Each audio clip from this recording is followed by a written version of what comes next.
setiap kali dengar antara dengan firman Tuhan ada saja yang berbunyi. Coba disayangkan dulu. Sehingga saudara jadi terganggu sebenarnya. Pasti ya kan rata-rata Android sekarang ada apa? Ada jangan diganggu tuh. Ada kan? Nah, coba diaktifkan jangan diganggu. Jadi bukan cuma tidak berbunyi, ya, tidak ada panggilan yang bisa masuk, sehingga saudara tidak perlu keluar untuk apa menerima telepon yang tidak ada perlunya. Saudara tahu itu di hati, gitu, ya. Sebelum ini waktu belum ada HP, ya kan kita tidak pernah diganggu dengan telepon, ya kan? Apalagi lagi ibadah, tak usah lagi apalagi matanya, apa kabar kamu? Oh lagi ibadah, kan? Sudah bayangkan beberapa kalimat hilang, ya. Padahal bisa saja kalimat itu yang justru saudara mesti dengar. Mengapa ada gereja tertentu yang pendetanya sangat memperhatikan firman Tuhan, saudara? Dia tidak akan mulai sampai semua orang kembali dari kamar mandi. Yang ada perlu di toilet sekarang. Jangan sementara khotbah kamu pergi. Ada yang seperti itu. Jadi waktu firman Tuhan mau disampaikan semua pintu ditutup, ya. Bahkan yang terlambat pun tidak boleh masuk. Iya. Nggak tahu kalau gereja itu masih ada sampai sekarang, ya. Atau mungkin jemaat sudah tinggalkan dia. Ya. Aduh, waktu itu saya tahu, ya. Jadi pintu gereja akan dibuka sampai saat firman Tuhan mau disampaikan semua tutup, pintu ditutup. Jadi yang terlambat salah sendiri. Gitu, karena dia pokoknya tidak mau ada yang mondar-mandir, ya. Saya lihat Benny yang kelihatannya lembut, ya terkejut itu untuk beberapa kali, khususnya kayaknya lagi banyak yang hadir. Dia kadang-kadang bilang yang di belakang, tolong, ya. Saya ingat dia sering bilang mari, ya. Ada yang pengerjanya namanya kalau orang sini mari, ya, mari. Lihat, tadi ada beberapa pemuda yang keluar. Pastikan mereka tidak masuk lagi. Jangan dulu. Nah, awas ya, jangan sampai mereka masuk lagi. Loh, sampai bisa seperti itu, saudara.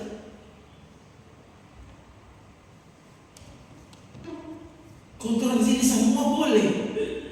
Tuh, bahkan saya suruh saudara yang mengantuk daripada kau mengantuk, lebih baik sana kau bikin kopi. Tapi jangan sampai saudara ngopi karena tidak hormat kepada firman Tuhan. Nah itu kan beda. Tapi daripada saudara mengantuk, lebih baik saudara makan. Kan Tuhan tahu tujuanmu, begitu. Ya, memang sebenarnya saudara, apalagi 1-2 kali, lalu setiap kali begitu, harusnya kau tanya dirimu, benarkah kau mencintai Tuhan? Benarkah kau menghormati Tuhan? Masa setiap kali khotbah kau tidur? Sementara yang menonton,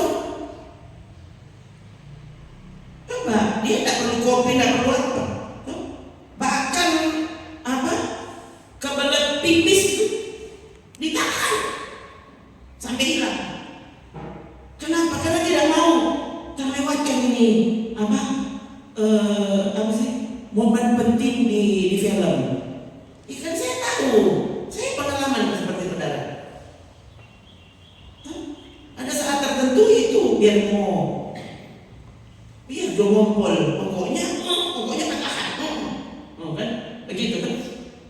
Maka kalau sementara khotbah untuk membunuh kebosanan, justru saudara berdiri, biar dia rasa bis, jadi WC. Dapat dia dari mana? Dapat dia dari berjalan pelan-pelan. Ini kan berarti kan terdesak. Kau siapa manusia kau pilih?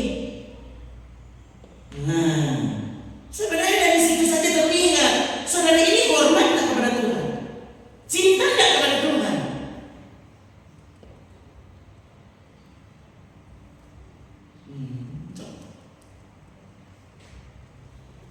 Ini akan orang untuk orang-orang yang dia cintai, yang dia kagumi. Saya lihat ini para pencinta calon-calon presiden itu, dia mau bilang apa orang bahagia. Padahal cuma mau bilang apa sebenarnya? Cuma mau bilang sorry ya, orang kan nanti di sini. Nah, sebentar channel sebelah lagi bilang sorry ya, dia dengar lagi. 5 kali ulang, 5 kali dia dengar. Kok ini ada apa? Ada apa saudara? Sebenarnya cuma satu, ya. Kau kehilangan kekaguman tertentu. Nah, waktu kehilangan kekaguman harusnya lebih dalam lagi. Kau kehilangan rasa cinta kepadanya. Lalu kalau sudah kehilangan rasa cinta, lalu kau masih mau menyebut diri kekasih? Masalahnya Yesus, sampai orang itu berkata, aku percaya padamu, Yesus tidak percaya padanya. Itu kan Yesus. Gereja bisa percaya kepadamu. Terlihat dari sikap dia kalau menyanyi sungguh-sungguh. Dia tidak pernah ada ibadah yang dia tidak datang. Semua pokoknya ibadah semua dia datang. Orang bisa anggap orang itu sungguh-sungguh. Tapi Tuhan tidak seperti itu. Dia tidak pernah bisa dibohongi. Saya selalu bilang ke saudara, ahli Taurat, orang Farisi, imam kepala bahkan, bukankah mereka pemimpin di bait Allah?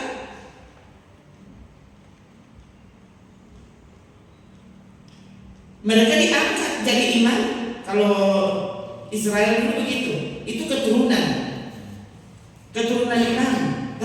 Jadi anaknya, dia apa kek? Pokoknya dia anaknya imam, toh. Nah, nanti dia ganti imam besar. Ya, dia mau seperti apa? Tetap dia pewaris tahta.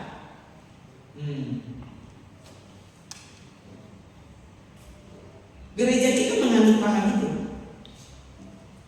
Rata-rata gereja Pentakosta persis begitu. Ya. Jadi mau ini anak ini tidak pernah mengasihi Tuhan, tidak pernah mengasihi ibadah. Tidak pernah. Tapi kalau orang tuanya sudah tua, anaknya dipaksa untuk ganti mama papa. Ini kan kenapa gereja kemudian turun akhirnya? Ketaatan, kedisiplinan turun. Kenapa? Karena orang-orang yang sebenarnya tidak pernah mencintai Tuhan dipaksa untuk melayani. Ya, kan anak-anak saya suruh semua sekolah kita. Tapi kalau hingga kini mereka tidak dipakai. Kenapa? Karena saya mementingkan ketakutan ini. Jangan biarkan aku menggunakan mereka cuma karena mereka anak-anak saya. Pulang dari sekolah kita, ini seharusnya ini membuat kita semua disadarkan. Toh, ibadah ini Tuhan punya, gereja ini Tuhan punya, saya Tuhan punya, saudara Tuhan punya. Lalu siapa yang bisa melangkahi Tuhan?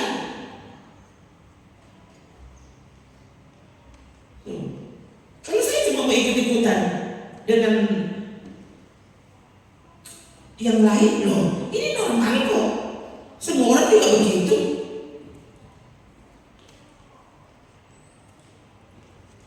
Semua punya kesempatan untuk melayani. Yang aku bicara ya suruh khotbah.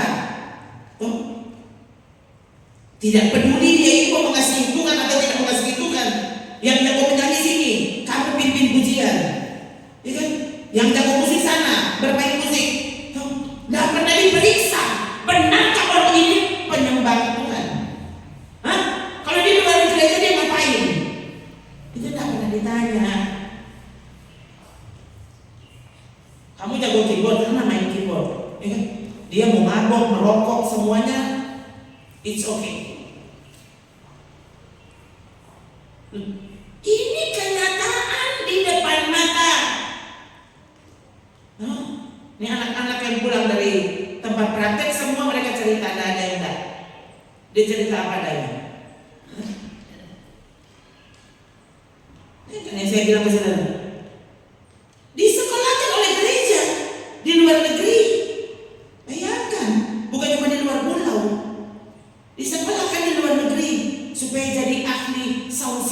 gereja. Orang pikiran kan cuma putar-putar, masa dia tahu? Bayangan mesti pergi sampai di Australia. Apa sampai di Australia? Cuma mau latihan supaya jadi jago, atur lighting, atur sound system, nanti disesuaikan dengan ruangan yang begini dan begitu. Ya.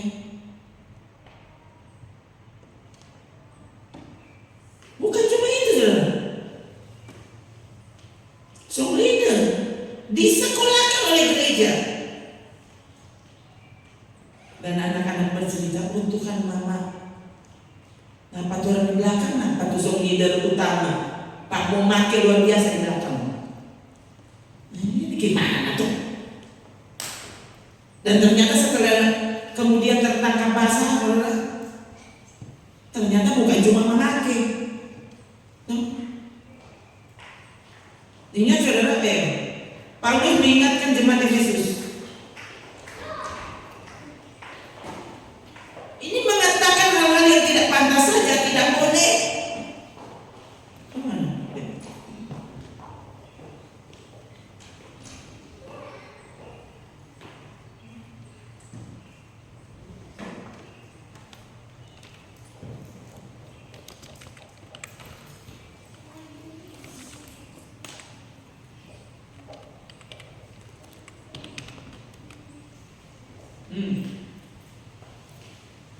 Saudara lihat saja, tetapi percabulan dan rupa-rupa kecemaran atau keserakahan disebut saja pun jangan di antara kamu, sebagaimana sepatutnya bagi orang-orang kudus. Sudah pikiran ngomong, bagus itu jorok boleh, ini boleh, ini boleh. Kan cuma cerita mau. Kayaknya ada cerita lain.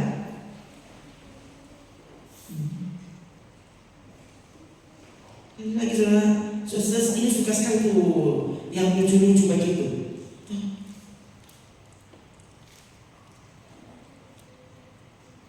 Tapi dari dulu ini belum jadi yang bantukan dulu. Saya merasa lain. Forsasi itu tidak lucu. Kita nggak tertawa sama orang tertawa. Nah aneh kan, kalau saudara-saudara ini di gereja terus DP cerita porno.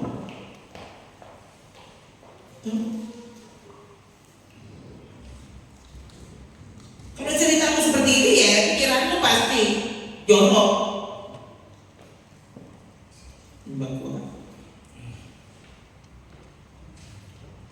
Nah sekarang aku cerita begitu, sadiki di medsos.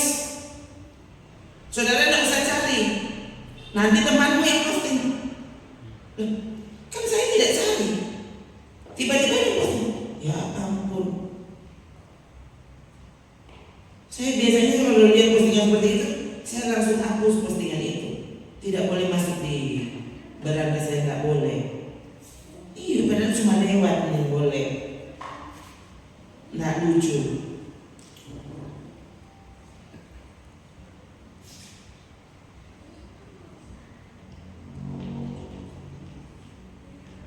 Apalagi yang pakai foto. Nah ini kan, jadi saudara semua sudah tahu lah. Jadi sampai kalau nyata like, biar saudara pakai foto sama orang 200 orang like, nyata like. Ih siapa kayak gitu? Siapa suruh aku pakai baju begitu?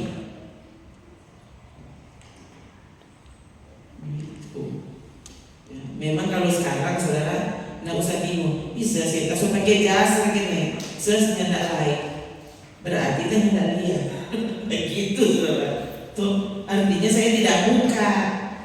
Tuh sekarang ini pokoknya mungkin kalau saya lagi di jalan atau apa, nah itu lain kali baru kali ya. Makanya anda di rumah apalagi, soalnya aja bani ya. Misalnya lihat orang itu ada like, komen di khotbah apa, ya kadang-kadang saya sampai tidak periksa lagi. Gitu akhirnya yang lainnya anda gitu toh ini ya, ini pemberitahuan ini kepada orang-orang di para penonton ini, pendengar itu, pendeta pilih-pilihnya anda nggak pilih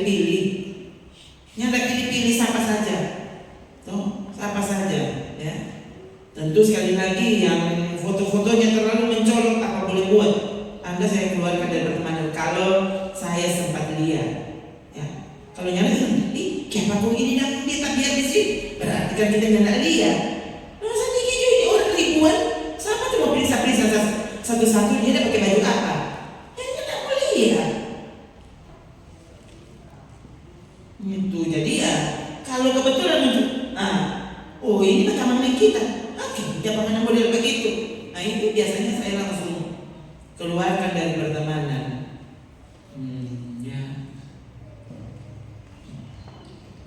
Ya, saudara, ya, saya punya pertimbangan sendiri, ya.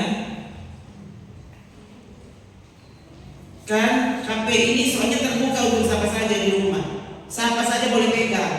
Jadi bos sudah sembunyi ini dia di perjalanan ada. Anak-anak semua orang boleh buka tuh HP di rumah. Nggak ada, nggak ada saya sembunyi-sembunyi, nggak ada. Orang tahu mau buka bagaimana tahu semua. Ya. Jadi ya untuk menjaga yang seperti itu saya hapus postingan-postingan yang nanti orang-orang lihat, saya hapus. Itu ini apa boleh buat? Ini kan mama. Orang tua yang membiarkan anaknya. Saudara pikir saudara baik-baik? Kau sedang mencelakakan anakmu. Kau membinasakan anakmu. Hati-hati saudara. Tuhan mempercayakan anak-anak kepada kita. Selama mereka masih ada di bawah otoritas kita, saudara akan dituntut pertanggung jawab. Kenapa kau tidak mengatur dia? Kalau dia sudah dewasa, salah-salah kalau mau bikin apa? Dia punya pilihan sendiri, ya kan? Tapi yang jelas, waktu dia masih muda, waktu dia masih kecil, saudara tanamkan sesuatu yang ini loh, takut akan Tuhan, hidup kudus, no? Ini begini hidup berrohani, begini tuh gereja yang benar. Nah itu kan bukan saudara salah-salah tapi anak nggak usah sama dengan kita pe mama. Gimana sih? Saya pikir mami waktu itu yang mungkin pemikirannya berbeda dengan saya tidak lanjutkan kepada anak-anak saya. Apa yang saya tahu ini baik untuk mereka, ya ini yang saya bilang. Kali lagi saudara, kelemahan saya cuma ini tahu deh, mungkin terlalu sayang supaya ini anak-anak begini saja punya rasa kalau sayang. Lain kali seorang bangun, harusnya mesti bangun, kita tidak kasih bangun. Yang penting dorang baca Alkitab. Yang penting dorang mendengar khotbah, dorang suka hal-hal yang rohani. Ni tahu memasak, ni tahu cuci piring, ni tahu apa? Ini sesuai model. Nah itu kita kurang. Jadi ini anak-anak berpikir ke sana. Ni tahu pegang pisau sampai dunia ini. Coba dia mengupas mangga, ni tahu. Padahal sudah makan mangga. Nah itu kan tulisan spesial. Soalnya mana? Tapi saudara buat apa saudara pe anak tahu potong kelapa? Makin tahu melawan dosa. Dosa kudu ini tahu semua. Udah malu kalau dia kalau mau merasa jago. Ini kan bodoh. Dia kalau jadi doi itu jago. Nggak usah bangga.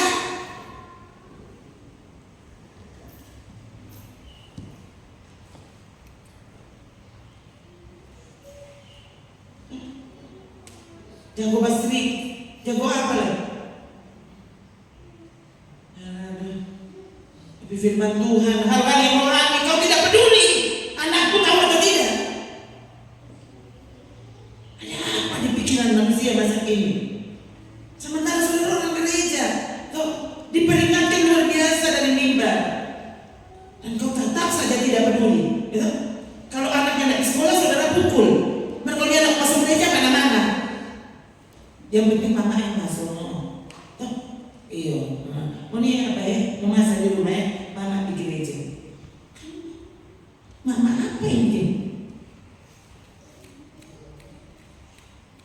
Jadi cuma saudara yang mau masuk surga? Hah? Nanti papa dia masuk gereja, mau disangkut di rumah tuh, asal bikin bersih rumah nih. Nanti orang pulang baru aku bawa di pantai. Ini bagaimana ini?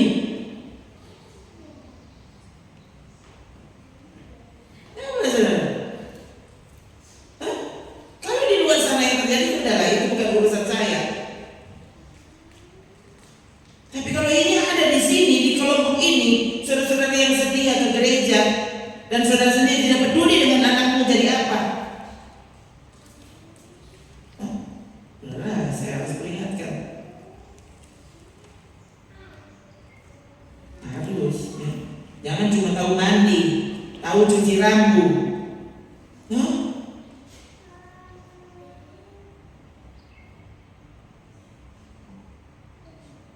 Sejak kecil anak-anak diajar berdoa, diajar ibadah, dilatih untuk beribadah, dengar-dengaran kepada Tuhan, begitu. Itu harus ya. Saya ingat sekali itu ya. Papi saya dulu ya. Itu keputusannya kepada kami anak 4 kakak adik. Sekalipun kemudian tidak terjadi seperti yang dia mau, ya. Tapi itu kami tahu saudara ya. Kan papi meninggal saya kelas 1 SMA, 15 tahun pas dia meninggal. Jadi saya sudah sangat mengerti. Saya tahu kalau kami semua ini 4 orang ini dinazarkan untuk Tuhan, ya. Dan cara dia bernazar begini. Kalau SD sampai SMA itu harus. Papi be anak sekolah Alkitab itu harus. Saya pikir dia diplomasi waktu dia bilang kalau kalian mau jadi pendeta atau tidak itu tidak persoalan. Itu dia. Tapi semua yang lulus SMA harus ke sekolah Alkitab. Karena kalau belajar matematika harus, belajar IPA harus, apalagi belajar Alkitab. Itu keputusannya. Harus. Jadi semua anaknya harus sekolah Alkitab setelah SMA. Nanti dia bilang begini, setelah itu kalian mau kuliah mau kerja di mana terserah. Saya pikir itu diplomasi. Kenapa? Karena kalau di sekolah Alkitab biasanya susah bukan lain. Susah bukan pikir yang lain. Ya, dia tahu pasti anakku, ya, dia akan punya keputusan yang berbeda waktu dia di sekolah kita. Sekalipun tetap saja masa kini ternyata saya juga terkejut dengan anak-anak yang dikirim dari sini. Kok dia mau disolahin? Dari sini sampai ke mana dengan orang tua karena di sekolah kita? Kok siapa sekarang mau disolahin?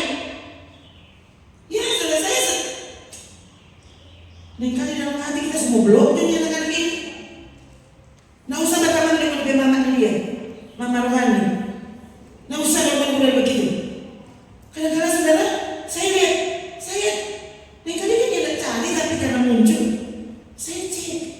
Aduh, kadang-kadang saudara ada di FB, tapi karena saya sudah di tempatnya mereka, saya lihat dan saya sedih. Oh Tuhan, ini anak-anak ini apa masih mau kata ma? Dek tante ses atau sudah aja? Iya saudara, baru sekarang mereka saya bilang.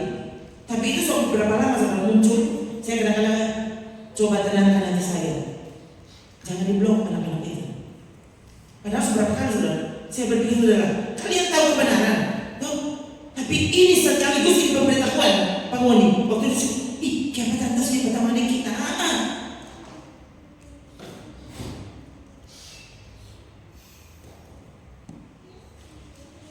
Lebih baik teman dan orang belum memang tahu orang tahu Tuhan. Nah kan beda. Nah, saudara tahu enggak? Hati Tuhan seperti itu.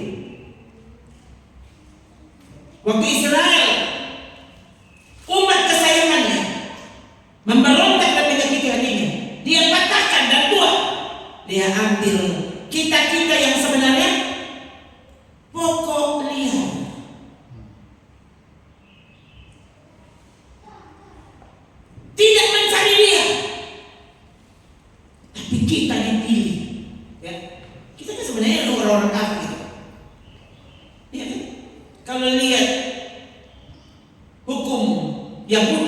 Kita ini orang kafir, anjing-anjing.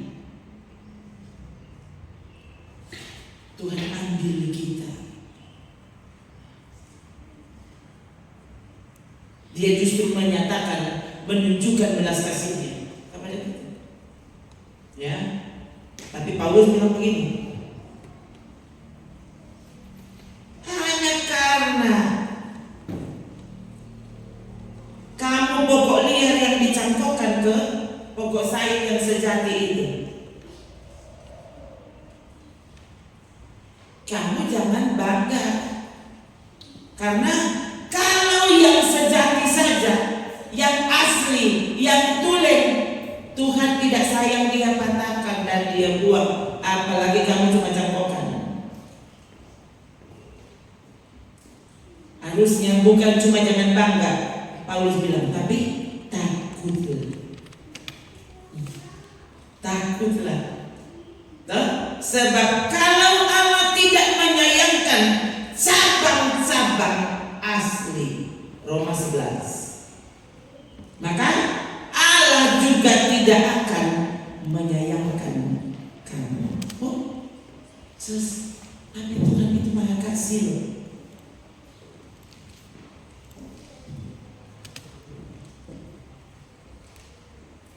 Kita habiskan ini ya. Baiklah. Mereka ayat 19 benar. Tadi 21, ini 20. Oh iya.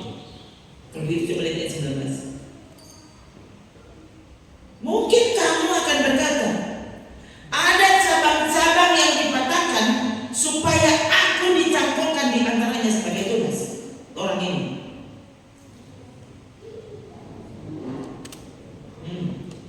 Lalu baiklah. Oke. Mereka Israel dipatahkan karena ketidakpercayaan mereka. Dan kamu tegak tercacat karena iman. Maka jangan kamu sombong, tapi takutlah. Nah, coba dengar sekarang. Apa waktu masa kini seperti ini? Ini pasti tidak disukai kalau begitu.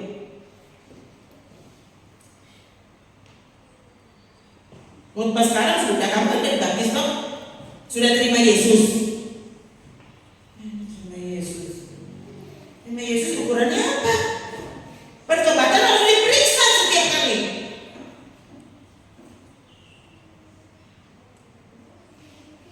Harusnya sadarkan dirimu tiap saat. Jangan menyalahi hukum pertobatan. Bertobat artinya tinggalkan masa lalu, berlari menuju tujuan surgawi. Bukan bertobat kok tinggal di situ.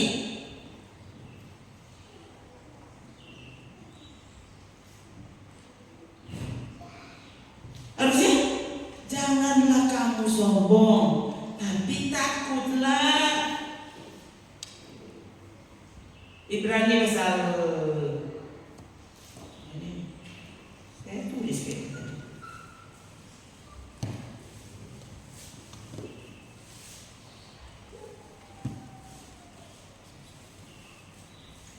Ibrani pasal 2.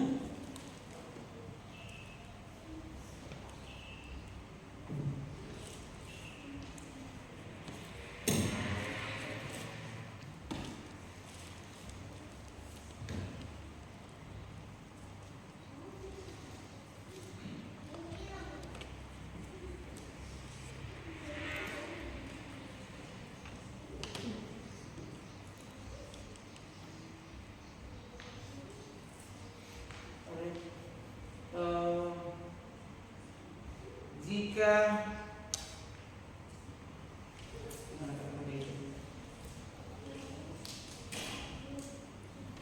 karena ketidaktaatan mereka dihukum. Jangan kamu ikuti ketidaktaatan mereka.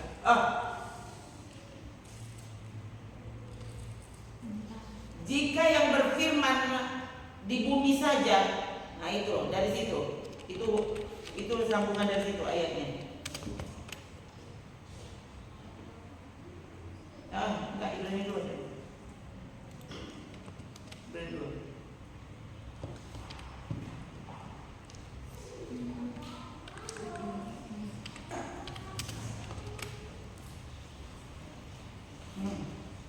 Ya, ini. Sebab kalau firman yang dikatakan dengan perantaraan malaikat-malaikat tetap berlaku, dan setiap pelanggaran dan ketidaktaatan mendapat balasan yang setimpal, bagaimanakah kita akan luput jikalau kita menyia-nyiakan keselamatan yang sebesar itu, yang mula-mula diberitakan oleh Tuhan dan oleh mereka yang telah mendengarnya kepada kita dengan cara yang dapat dipercayai. Sedangkan Allah meneguhkan kesaksian mereka oleh tanda-tanda dan mujizat-mujizat, oleh berbagai-bagai penyataan kekuasaan dan karena Roh Kudus yang dibagi-bagikannya menurut kehendaknya.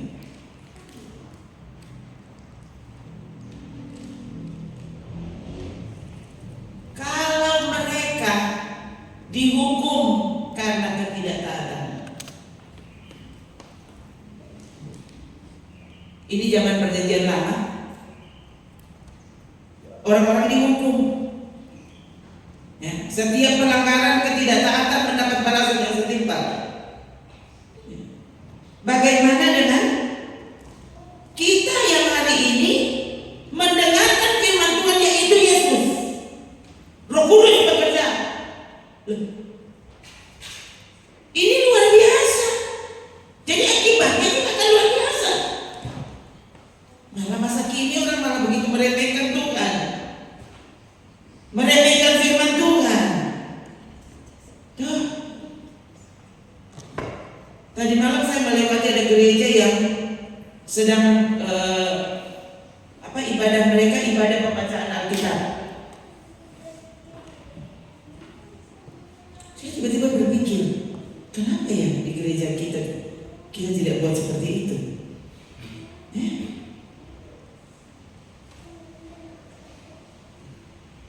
Lalu ini bukan pikiran saya berjalan sendiri, saya tidak mempercakapkan. Tuh, ini bagian ini. Kayaknya begini betul. Lalu kita pikir begini, ya, sedangkan orang dengan firman Tuhan yang dijelaskan dari bukan orang Tasono, bagaimana kalau cuma baca? Ya kayak ini cari mana? Soalnya beres, soalnya ngantuk oras. Berapa? Ini tahu dari dia, cuma ngantuk dari tadi. Saya tiba-tiba berpikir begini, umat Israel bukan orang membaca, orang cuma mendengar. Berdiri sepanjang Taurat dibacakan, mereka harus berdiri. Lalu catatan kitab Esra pada saat itu, mereka berdiri hujan turun. Ini berarti mereka berdiri bukan di dalam ruang bait Allah, di luar. Pak hujan, orang mendengarkan berdiri sambil kehujanan, yang tidak ada yang pakai payung. Itu sampai seperti itu, saudara.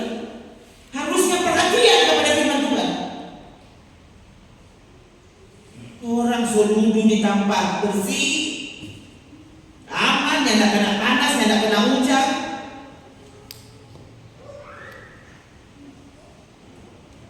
Tanpa bersandar ada. Nih, sementara mereka berdiri di tempat, dibacakanlah bagian-bagian daripada kitab Taurat Tuhan Allah mereka selama bukan 1/4 jam, 1/4 hari. Bagaimana? 1/4 hari mereka berdiri. Kalau kan aja, coba lihat temanmu, ayo dipijit dulu. Nah, sebelah maksudnya supaya membunuh kebosanan. Ayo lihat dulu sebelahmu, ya, bilang Tuhan mengasihimu.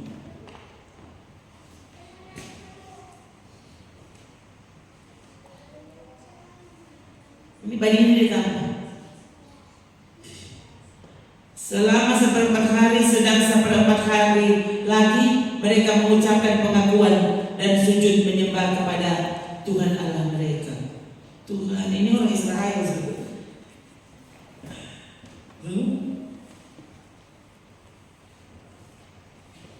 orang ini, hah?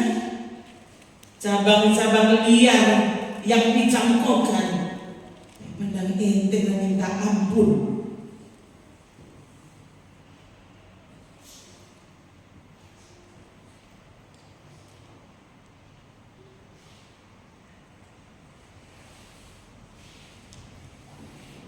Jadi sebenarnya waktu saudara mendengarkan khotbah seperti ini, mau bagi, loh itu lebih tepat daripada kau mengantuk. Jangan suruh saudara mengantuk, berdiri.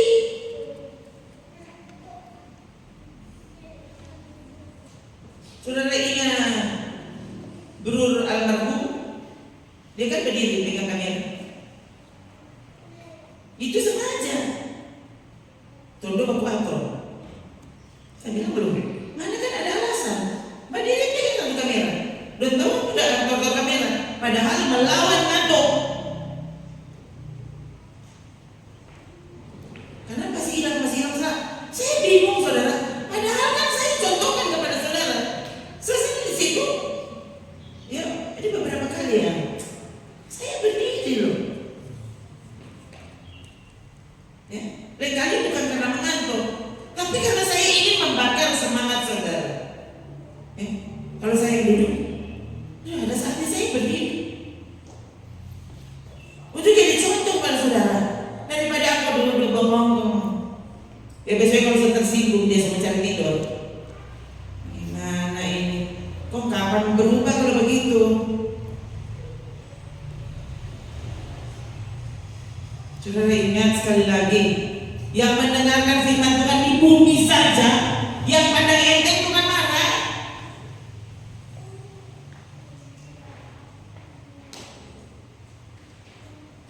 Itu kan yang tadi kita baca Ibrani.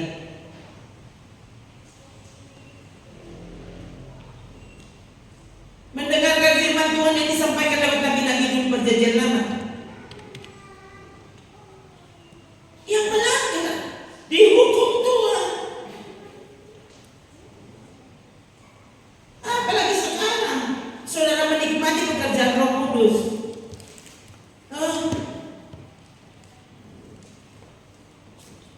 Firman Tuhan disampaikan dengan pengurapan. Kamu apa? Kadang-kadang saya berpikir, Tuhan tiba-tiba tak berhenti itu urapan. Ini kan sudah berasa, kayak itu perasaan tadi hilang.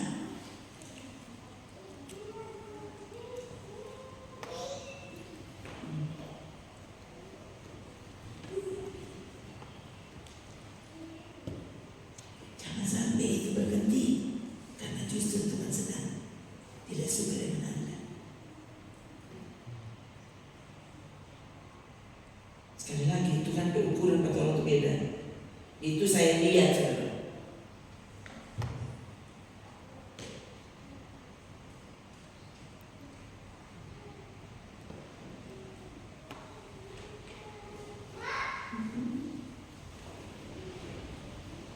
Begitu dekatnya kita dengan saat-saat terakhir kedatangan Tuhan.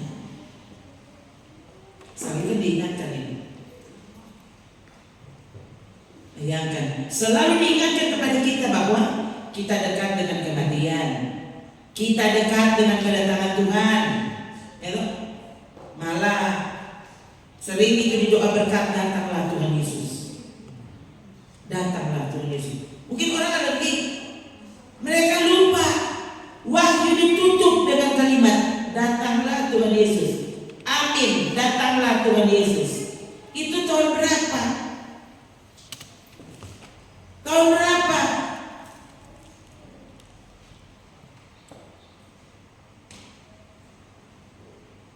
Ia yang memberi kesaksian tentang semuanya ini berfirman, ya, aku datang segera.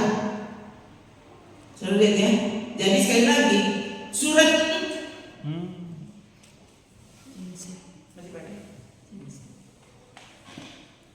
ya. Jadi surat ini, surat Wahyu bukan dikarang oleh Yohanes.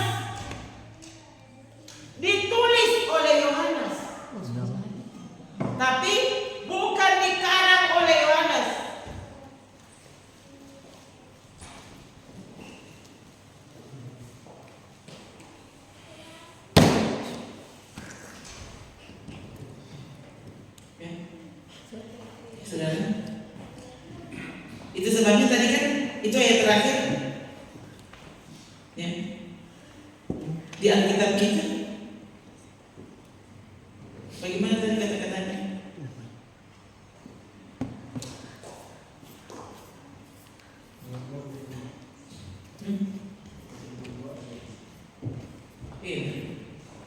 Ia yang memberi kesaksian tentang semuanya ini berfirman.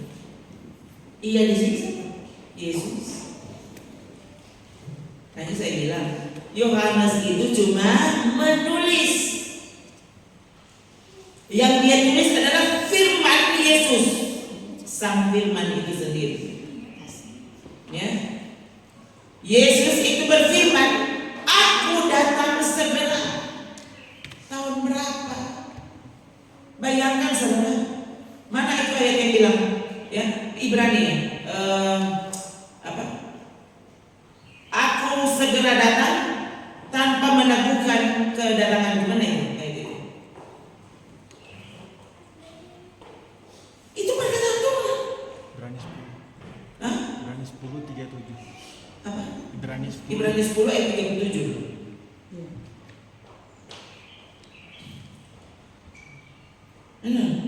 Yesus ternyata saya sudah bilang sampai dunia ini lah. Dari dulu Tuhan seperti itu.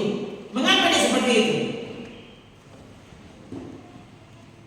Dia mungkin tidak datang secara general, secara umum, tapi dia selalu datang secara individu. Dia bisa memanggil, menjemput kita perorangan. Bulan lalu kalau tidak salah itu, ada ibu, anak dan ayah dari ibu itu, 3 orang mati sekaligus. Ini naik motor mati di tempat sih. Masih muda.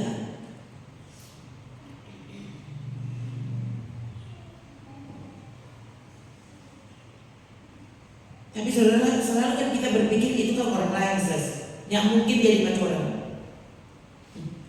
Saya kira-kira, ini orang tua aneh.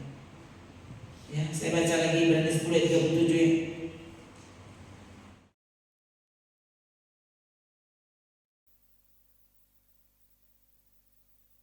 Sebab sedikit, bukan Alkitabmu, Ibrani 10 ayat 37. Sebab sedikit, bahkan sangat sedikit. Sedikit waktu lagi, itu sudah sedikit. Apalagi ini pakai sangat sedikit. Mungkin bukan cuma hitung mundur dari 10.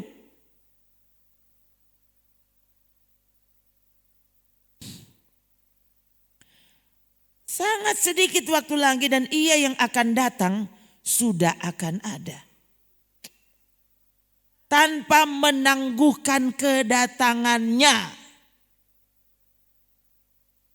Tetapi orangku yang benar akan hidup oleh iman. Saudara, aduh, tuh lihat sekali lagi. Orangku yang benar.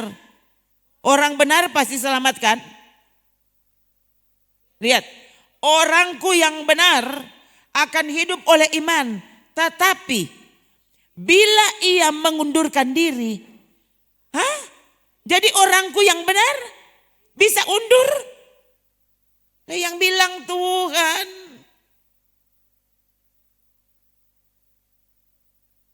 Orangku yang benar akan hidup oleh iman. Dan bila ia mengundurkan diri, maka aku tidak berkenan kepadanya. Masa masuk surga? Lihat ini. Ini kan pemahaman masa kini yang saya lihat saudara. Aduh, ini hampir menguasai gereja.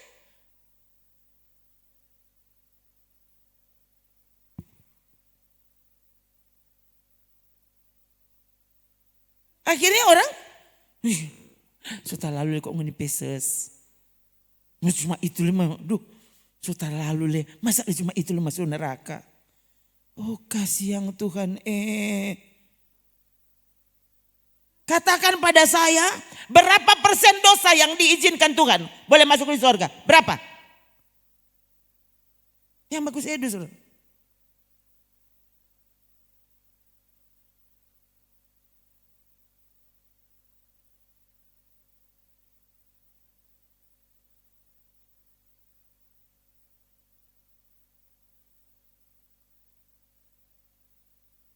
Ada kan kadang kala sesto tukang screenshot.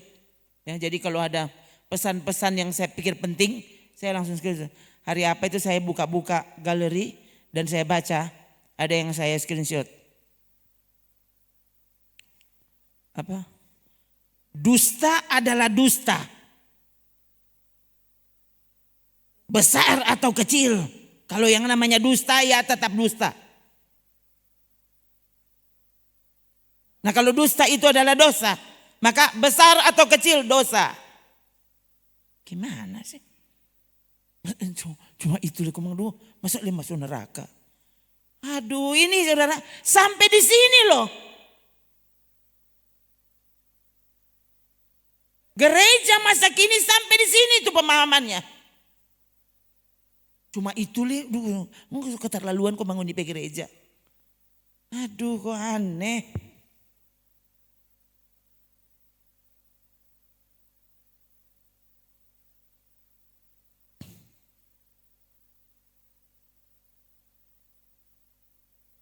Orangku yang benar hidup oleh iman. Orang benar berarti tidak boleh hidup tanpa iman. Terang pe iman masih lemah. Kau sampai tempo apa aku pe iman lemah?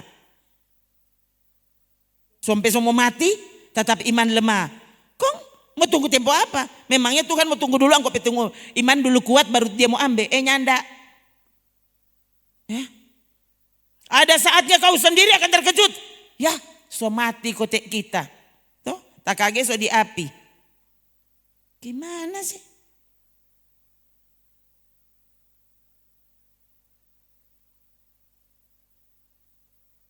So bilang Akang, orang benar itu harus hidup oleh iman.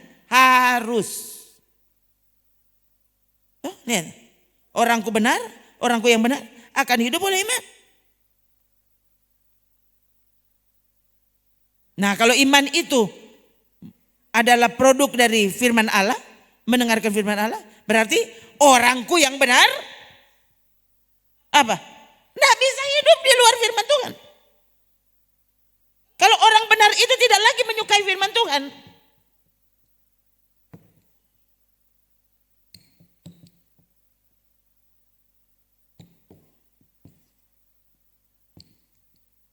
Maka orang benar itu bukan orang benar yang berkenan kepada Tuhan. Mana sih? Kenapa? Karena iman cuma dihasilkan oleh firman Tuhan. Tuh, iman hasil dari mendengar firman.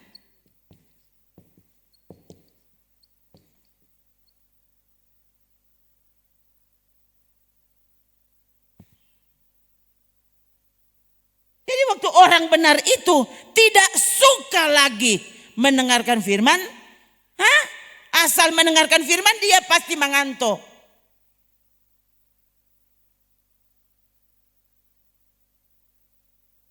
Berarti dia sudah tidak hidup di dalam iman. Tidak lagi hidup oleh iman.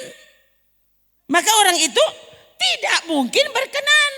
Tidak mungkin berkenan. Oh ini ya.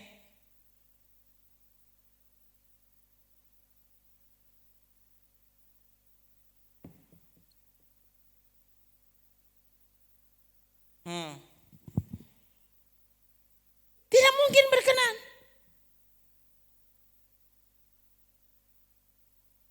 Waktu tidak lagi suka terhadap firman Allah, tidak mungkin berkenan.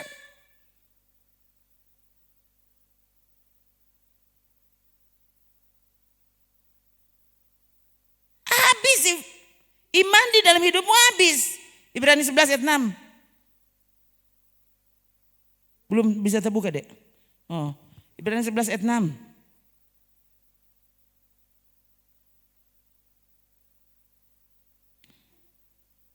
tetapi tanpa iman. Itu kan. Coba kita baca sama-sama. 3. Tetapi tanpa iman tidak mungkin orang berkenan kepada Allah. Sebab barang siapa berpaling kepada Allah, ia harus percaya bahwa Allah ada dan bahwa Allah memberi upah kepada orang yang sungguh-sungguh mencari Dia.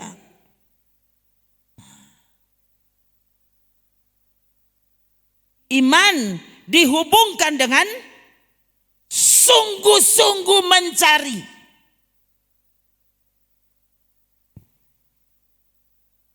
Kapan saudara tidak lagi suka? Gejalanya apa? Tadi tidak sungguh-sungguh mencari.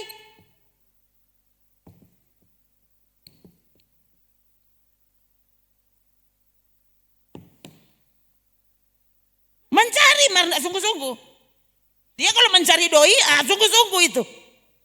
Itu mati kalau mati. Ujang basah mau apa kek, sakit mau mati kek, dia tidak peduli. Sungguh-sungguh mencari doi. Maka kalau Tuhan kayak banyak datang, berasa tidak enak tuh badan. Bagaimana? Oh Tuhan, cuma mencari sekolah saja coba ya. Ya saya dulu waktu sekolah, dapat rasa demam, dapat rasa mau sakit, pakai sweater, kompi sekolah. Oh, lebih besok kalau 1 minggu nyak masuk kelas.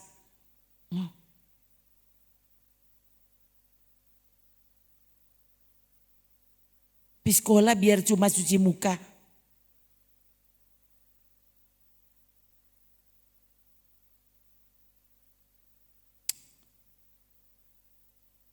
Kong ini. Sekali lagi, iman ini harus wajib dimiliki oleh orang yang benar. Orangnya Tuhan yang benar. Kalau orang benar itu cuma disebut orang benar oleh pihak gereja, ini dia orang kata sudah jadi orang benar. Siapa dah bilang? Lihat, ini Tuhan yang bilang orangku yang benar. Bayangkan, berarti ini sudah masuk dalam hitungan Tuhan. Orang itu. Tapi bila dia undur dari iman, aku tidak berkenan kepadanya. Nah di sini tanpa iman tidak mungkin orang berkenan kepada Allah. So bilang tidak mungkin.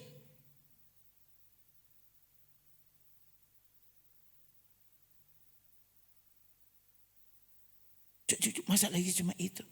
So bilang tidak mungkin, bagaimana sih?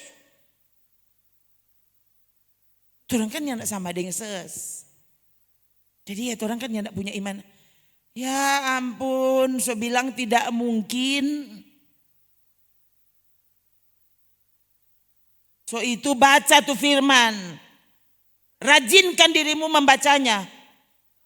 Memperhatikan lalu menghidupinya. Sehingga imanmu muncul. Maka kau menjadi orang yang berkenan di hadapan Allah. Berarti waktu iman yang benar itu muncul, ini gejala akan terjadi. Engkau akan menjadi orang yang sungguh-sungguh mencari. Nah kalau sampai sekarang belum sungguh-sungguh mencari berarti belum ada iman.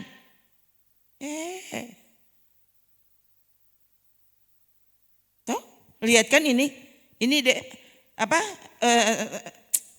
benang merahnya terlihat toh. Sebab akibat. Iya. Kapan kita menjadi orang yang beriman? Waktu saudara melakukan firman Tuhan, mendengarkan firman, bersungguh-sungguh. Semakin kau baca, semakin tiba-tiba ayat yang biasanya saudara baca, tiba-tiba kenapa ini ada yang berbeda? Ini kenapa? Kau membacanya dengan sepenuh hati. Tiba-tiba dari peristiwa-peristiwa yang saudara sudah ribuan kali baca. Tiba-tiba saudara menemukan sesuatu. Ini Tuhan mau berfirman. Tiba-tiba saudara tahu, oh pantas kita selalu kalah di sini.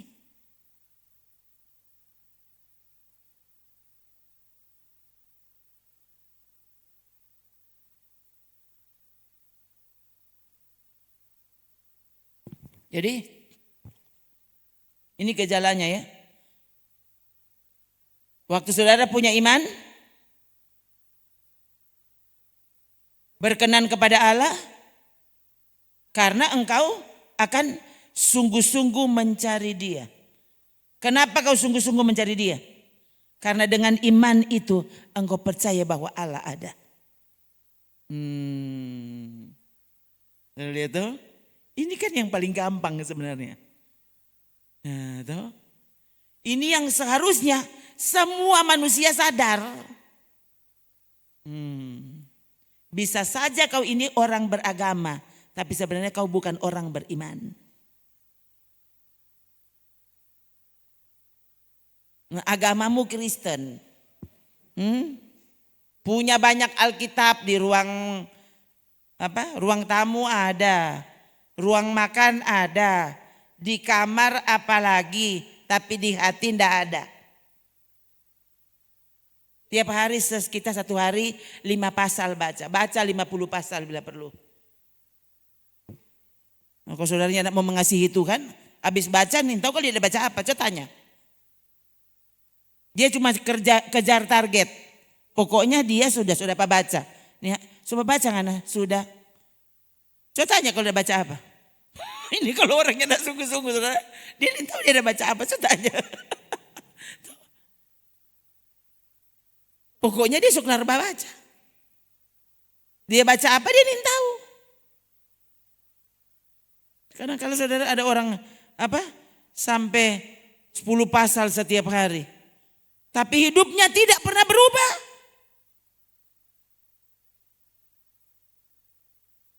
Bisa saja memang dia cuma baca, ada baca nomor dan ya. Tapi orang kalau nyandak sungguh-sungguh baca. Tetapi tanpa iman tidak mungkin orang berkenan kepada Allah, sebab Allah barang siapa berpaling kepada Allah, ia harus percaya bahwa Allah ada dan bahwa Allah memberi upah kepada orang-orang yang sungguh mencari Dia. Karena iman maka Nuh dengan petunjuk Allah tentang sesuatu. Dia laju sekali. Iya memang dia laju ketuk baca. Mardian tahu apa dia dah baca itu? Ya, karena iman maka Nuh dengan petunjuk Allah tentang sesuatu yang belum kelihatan. Dengan taat mempersiapkan bahtera untuk menyelamatkan keluarganya. Karena iman itu ia menghukum dunia dan ia ditentukan untuk menerima kebenaran sesuai dengan imannya. Ini kalau orang sungguh-sungguh saudara, dia lain kali ulang. Bagaimana ya? Bagaimana itu Nuh? Bagaimana tadi? Oh dengan petunjuk Allah. Padahal yang dia bicarakan, pesan yang Tuhan beri kepadanya itu belum terlihat. Akibatnya anginnya belum kelihatan. Uapnya belum ada. Bayangkan Nuh membicarakan tentang datang air bah. Paling orang tertawa, Kang aduh kasihan Nuh, emang anak sopa tua-tuaan. Ini dunia sementara baik-baik saja. Ngana bilang mau dihukum, mau segala rupa jangan ini dia. Tuh dasar ngana suatu apa namanya. Kong, terus. Padahal dia bagara ini penuh. Dengar jadi kau tua. Tuh dengar Jo. Jo tanya nih Pak Sus. Kagak dia ada persoalan ini. Jo itu dia marah-marah dari tadi. Jo tanya ini. Aduh saudara. Oh, ini bayangkan ini. Oh, ini iman.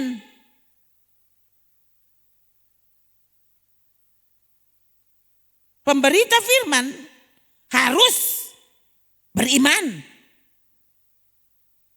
Pemberita firman yang tidak beriman, kamu mau bilang apa? Ini orang berpikir dia punya pengetahuan. Masalahnya pengetahuan itu cuma tanya, Ibrani berapa pasal? Nah, punya pengetahuan. Ibrani ditulis oleh siapa? Nah, tema pokoknya apa? Ditulis tahun berapa? Tuh. Sudah, dia itu dengan pelajaran Ibrani dia 95 nilainya. Berarti kita tahu Ibrani. Coba tanya, punya ndak iman kamu?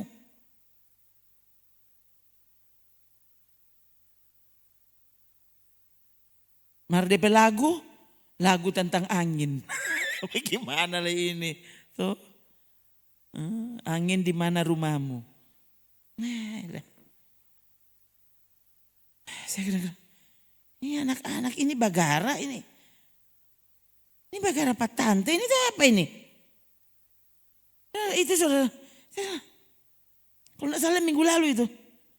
Masalahnya saya tiba-tiba lihat ini postingan anak-anak. Saya, ini ada bagara Pak kita atau apa ini? Ya kalau cuma bagara Pak Sas. Malah jangan sampai engkau gara Pak Tuhan. Dia yang memanggil hidupmu toh.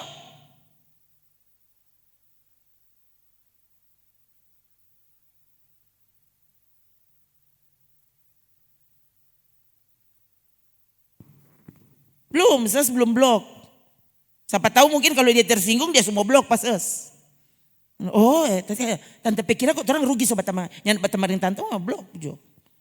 Lang angku blok Pak Tuhan boleh, apalagi semua blok Pak Tante kan. Sampai begini.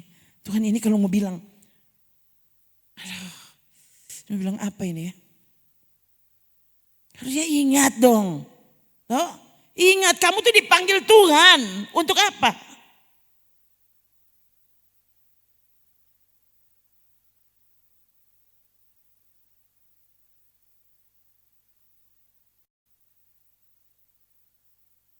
Kemarin sebenarnya ini kalau mau bilang sebuah ketidaksengajaan, ini tidak sengaja. Betul-betul tidak sengaja. Tapi saya ingat waktu duduk di oto, waktu mau berdoa, Tuhan, aku ini milikmu.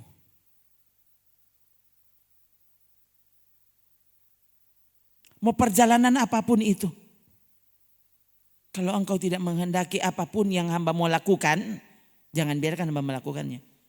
Tapi Tuhan kalau perjalanan ini engkau yang atur, tolong hambamu untuk ada di jalanmu seperti yang engkau inginkan.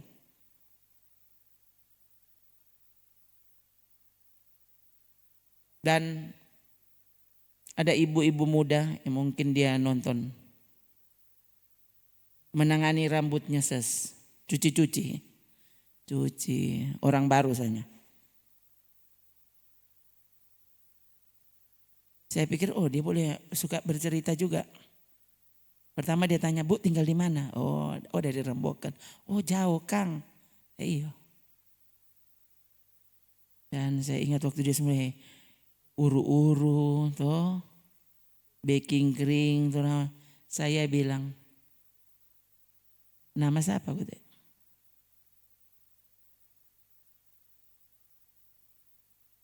Dan saya sudah tidak peduli.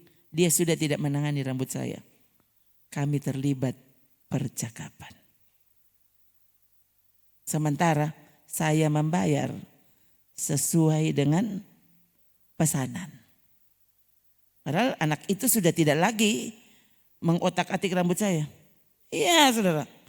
Asas marah. Enggak itu. Saya langsung taruh di dalam hati. Ini artinya saya dibawa ke sini untuk anak ini. Betul-betul saya bilang, Dek sudah stop Jo. Stop Jo. Dan dia uru-uru sampai belakang. Saya lanjutkan tanya. Ya, dia mulai bercerita. Setelah selesai itu padahal salonnya lumayan besar dan banyak orang. Saya tanya, sebelum ibu pulang. Karena ini bukan kebetulan. Orang mesti berdoa. Iya Bu, di sini Jo enggak apa-apa. Dia langsung duduk. Saudara. Langsung dulu. Oh enggak apa. Iya. Enggak apa. Oke kalau begitu. Mari tolong berdoa. Saudara ini dipanggil untuk apa? Hah? Saya enggak tahu ini bicara seperti ini saja. Maksudnya apa coba? Ini kan saudara-saudara harusnya dewasa di dalam Tuhan ini. Harusnya saudara ini adalah orang-orang dewasa rohani. Harusnya kalau saudara peses model begini, saudara harus begitu.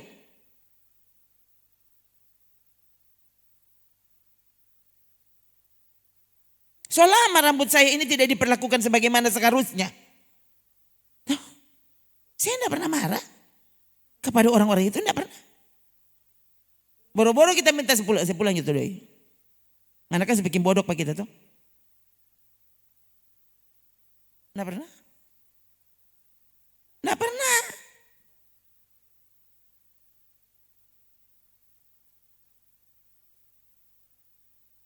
Kenapa? Karena di hati saya saudara. Loh, ini objek pemberitaan Injil. Orang ini harus ditemukan.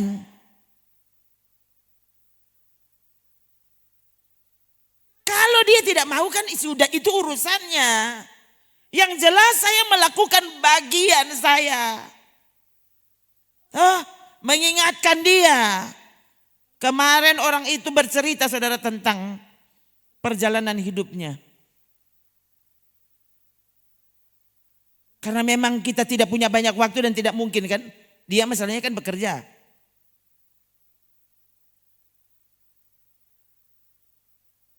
Saya cuma ingatkan dia sudah tamang dengan saya di FB. Saya langsung ingatkan. Ini yang Anda ceritakan ini Ibu Pendeta. Oh ya. Ini Ibu Pendeta. Jadi berarti dek ini bukan kebetulan.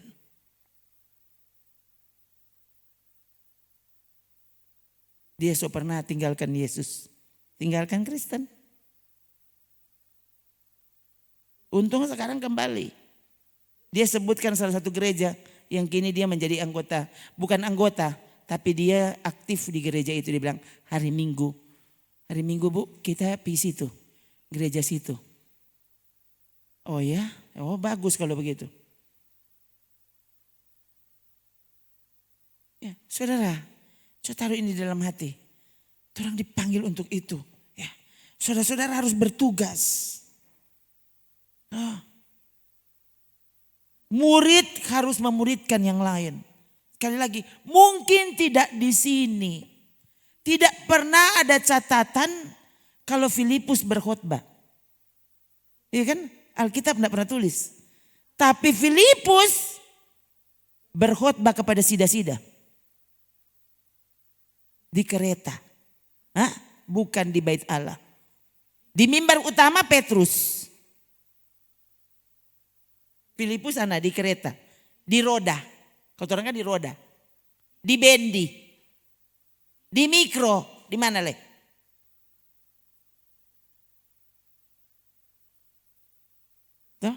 Kami punya teman hamba Tuhan.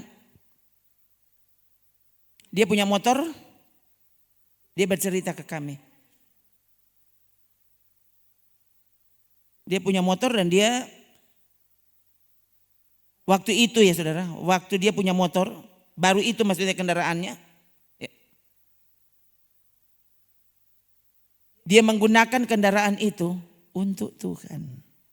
Dia bercerita, aduh Burona, waktu itu kitanya enggak pernah minta bayaran. Kita jadi ojek gratis. Dia enggak tulis kalau dia ojek gratis. Tapi selalu kalau dia antar orang, waktu orang itu turun, tidak dibayar. Tidak usah dibayar. Tapi dia selalu dia bilang kita susah dia dari rumah. Itu kertas. Saya tidak minta duitnya. Tapi tolong dek, ini untukmu. Ayat Alkitab. Dia kasih. Dia bilang, kan Burona, beberapa kali orang minta kita antar sampai di Bitung. Kan kita nggak bilang pada orang kali ini gratis. Jadi dia bilang sepanjang jalan saya bercerita. Sampai di sana orang itu terkejut karena dia enggak usah bayar. Ya, saya ingat ada satu yang dia antar di Bitung, dia bilang saya sudah tulis ayatnya. Pulanglah dan jangan berbuat dosa lagi. Itu tuh ayat ini kasih. Ini kamu ndak usah bayar, tapi ini kamu harus baca. Saya sampai begini, saya waktu itu sampai begini, lain lagi ini Tamang satu ini. Dia mau mengasihi Tuhan sampai seperti itu, saudara. Saudara gimana?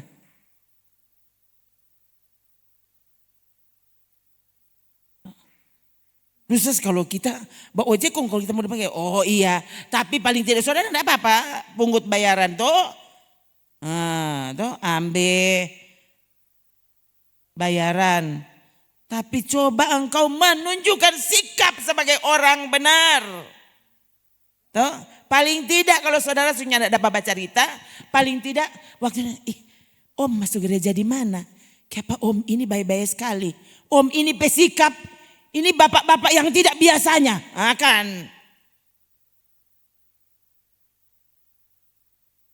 Masih ini Om pemaniso. Kan. Gimana lagi? Ini tukang ojek begini. Ya, jadi Om, masuk gereja kok dengan Om dengan ya Om masuk gereja aja sendiri. Kan. Kasih tunjuk dong. Orang beriman. Saudara batoko. Biarkan orang yang belanja, bukan berarti saudara, oh ini gratis semua. Ya kan, oh ya ini toko bagaimana? Begitu saudara tuh. Tidak apa-apa, bajual, tetap saudara. Tapi biarkan orang menemukan ada sesuatu yang berbeda dalam hidup saudara. Saudara memperlakukan yang lain sebagai orang benar.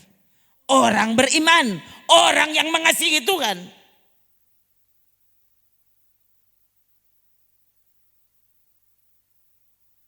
Itu tuh coba saudara.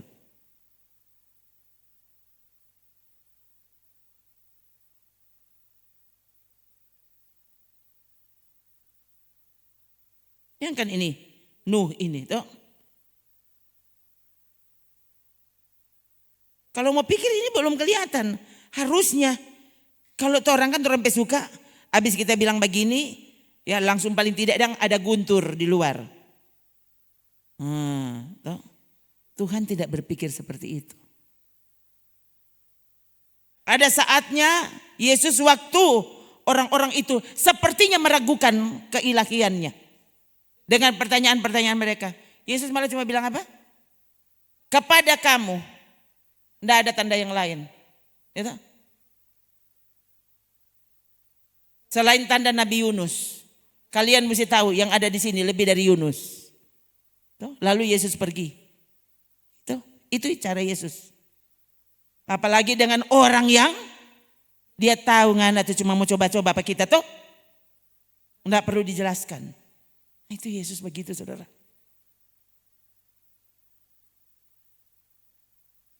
Kadang-kadang saya sampai Tuhan, ini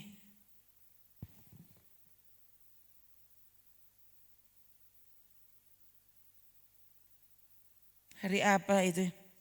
Ini mau bilang di sini enggak ya? Waktu saya berdoa sore, itu saya tidak ucapkan di mulut saudara, tapi doa itu ada di hati.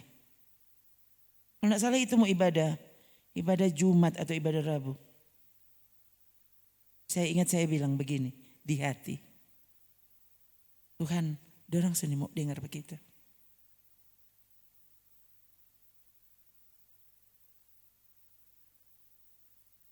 Ya. Saya bilang, tidak ada lagi yang mau mendengar Tuhan. Saya ulang-ulang itu di hati. Ya sementara saya sok penuhan tuh. Tidak ada yang mau mendengar Tuhan. Ya. Kong sebentar mau bikin bagaimana? Itu saudara, itu doa saya. Ya. Itu waktu itu, pokoknya itu di hati itu seperti itu saudara. Saya tidak bisa ucapkan masalahnya. Tiba-tiba saudara, dari mulut saya keluar kata begini, tidak ada, tidak ada, tidak ada. Ulang-ulang lama sekali tidak ada. Saya sampai minta ampun. Oh Tuhan, kayak ini kita yang salah. Tuh, tidak ada. Oh Tuhan, ampuni hambamu. Tidak ada. Kakek jangan. Saya pikir jangan di hubungan yang tidak ada. Hah? Jangan tidak ada. Nah, ini masih jangan. Tadi kan sudah tidak ada. Kakek tak sambung saudara. Jangan bilang tidak ada.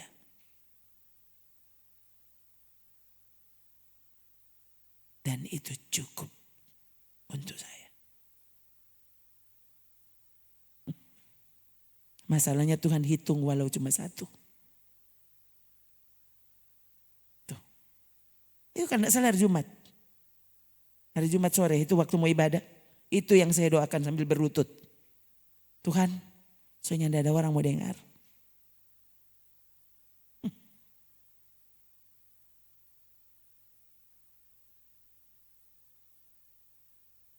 Terserah saudara. Saudara mau menjadi kelompok orang yang Tuhan masukkan dalam kelompok, jangan bilang tidak ada. Hah? Atau saudara masuk dalam kelompok yang tidak ada.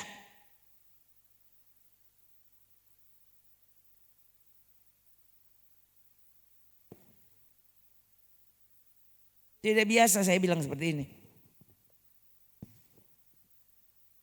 Tapi hari ini kalau sampai ini mesti diperdengarkan kepada saudara, berarti memang Tuhan punya maksud.